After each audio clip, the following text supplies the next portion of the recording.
Today I'm gonna show you how we can use the Navi to check a mechanically ventilated patient. One of the problems with a mechanically ventilated patient is we cannot perform a history and physical examination is limited.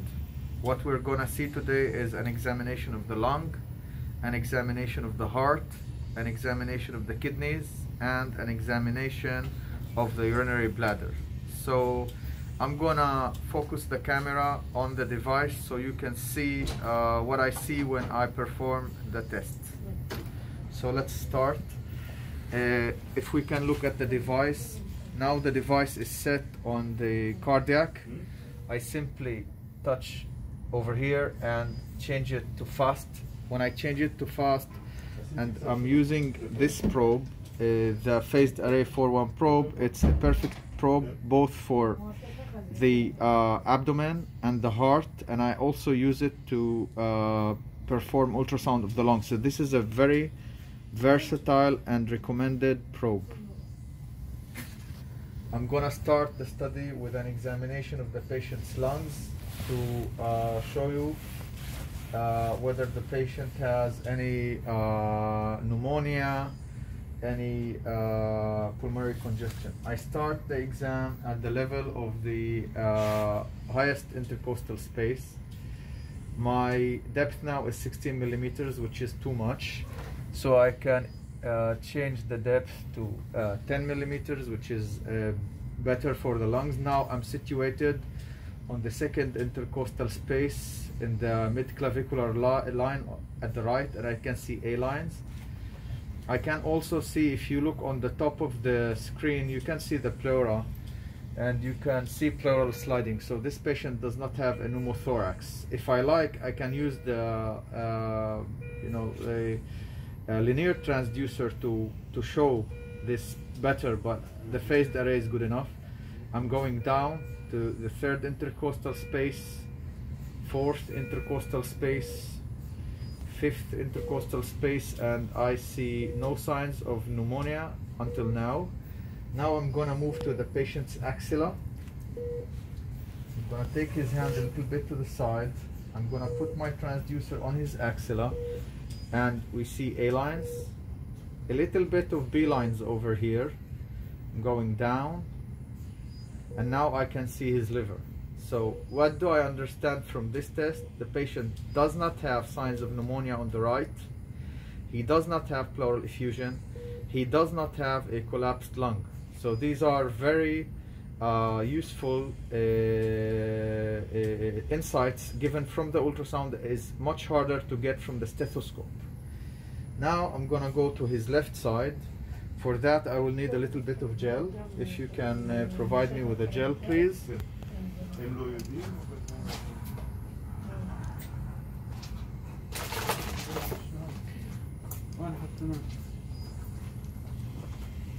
I probably put it on the bed somewhere.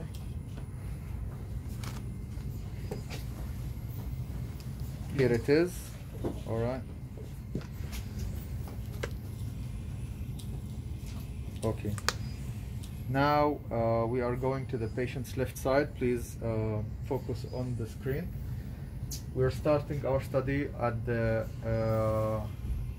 second intercostal space on the left.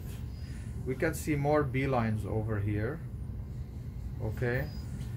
And some consolidation on the left side. All right. He may have some consolidation on this side. We'll check. We're going to a lower intercostal space. This is the third intercostal space on the left side. We don't see any pathology right now. We are going lower to the fourth and the fifth intercostal spaces. Here we already see the patient's heart, and we're gonna focus on the patient's heart on the heart exam. So we're gonna leave this right now. We're gonna continue with the axilla on the left side to see if he has any collapsed lung or any signs of pneumonia on the left.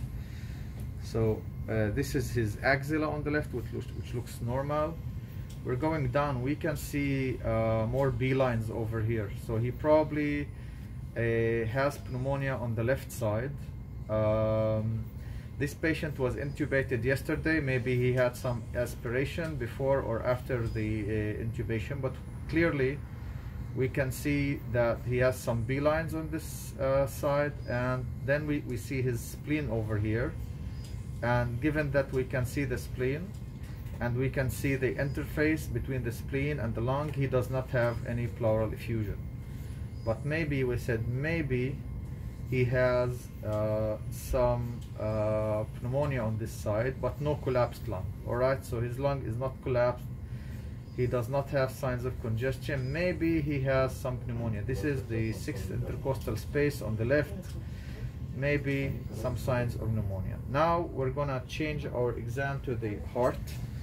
So I'm gonna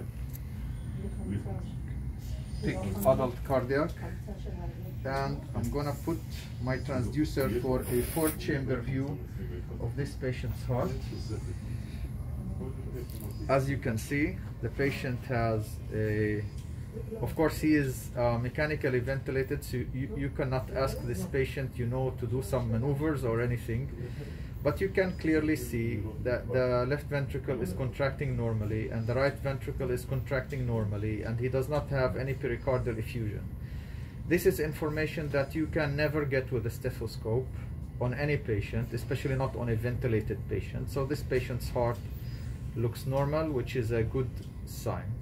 Now we're going to leave his chest and we're going to his abdomen. But before I go to the abdomen, I'm going to check his vena cava, because in a mechanically ventilated patient, it's always important to know the volume status. So as you can see, the vena cava here looks normal, a little bit distended. That's because of the mechanical ventilation, but this patient does not have any signs of dehydration, judging by his inferior vena cava.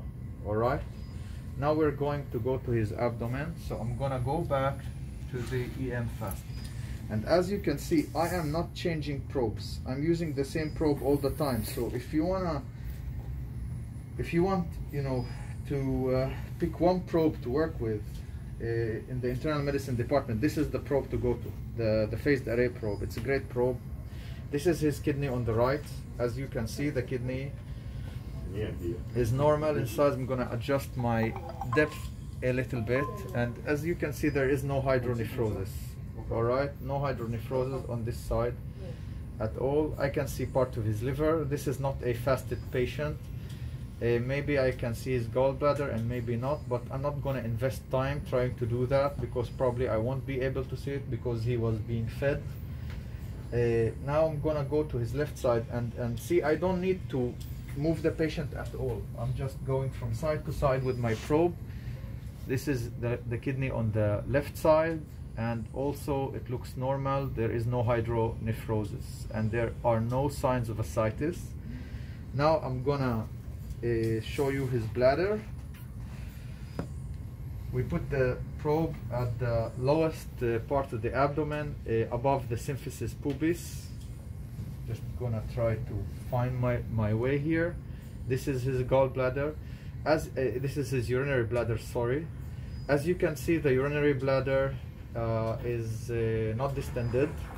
This patient, although he is on mechanical ventilation, he doesn't have a urinary catheter because we are worried about hospital-acquired infections, so we try not to put urinary catheters when we don't really need them. So this is a normal looking urinary bladder. So this is the way we can really perform an ultrasound enhanced physical examination on the mechanically ventilated patient. This is an axial view, and I can take a longitudinal view to show you his urinary catheter, his urinary bladder, and you can see this is a normal looking urinary bladder. Of course, I can measure the volume of the bladder, but we'll leave that to a different video, and thank you very, very much.